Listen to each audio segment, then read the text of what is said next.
Kuya, ano yan kuya?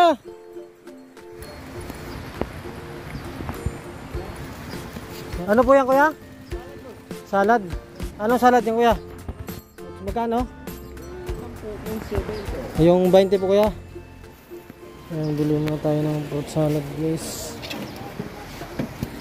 Ni kuya, dahil mainit tamang tama. Kunti lang tao ngayon dito kuya no? Oo, kunti lang guys. Sarap guys, ang gabi kuya.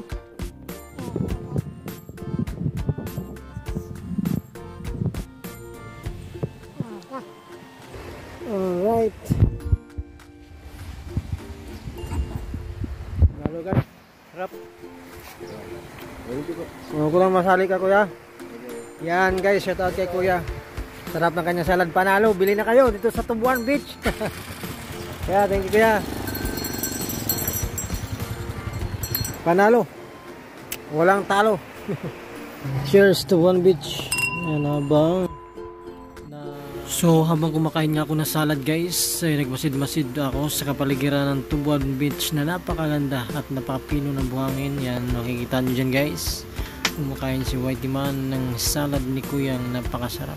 Punta na kayo dito sa Tubuan Beach guys. Promise, maganda dito at malinis. Alright, ikot-ikot pa ako guys at binibidyohan ang napakapinong buhangin at napakagandang alon dito.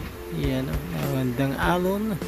Bawat hampas ng alon ay napakaganda tingnan. Alright, kain ulit ng salad. At ito ang view guys, oh, sa harap. Oh, kita nyo ang ganda. Daming mga bangka at mga cottage na wala pang gaanong tao. Alright, upo muna si Whitey Man. Alright, pa number 4 muna. At kain ulit na salad. Walang kamatayang salad, mga idol.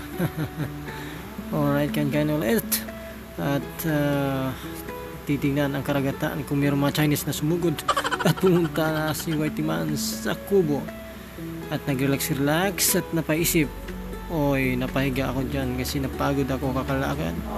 Alright, at babangon na dahil mag-ikot-ikot na naman sa Tubuan Beach, maglakad-lakad. Alright, napakaganda ng panahon guys. Okay, mainit-init lang ng konti kasi alas 10 na yan at may aso pa ang tahol yan kanina. Kaya minumute ko na itong video na ito. Wow, alright. Napakaganda talaga ng Tubuan Beach. Kaya punta na kayo dito guys. Promise magustuhan nyo ang Tubuan Beach. Yan, mayroon pa kayong mga bibiling mga pagkain dyan.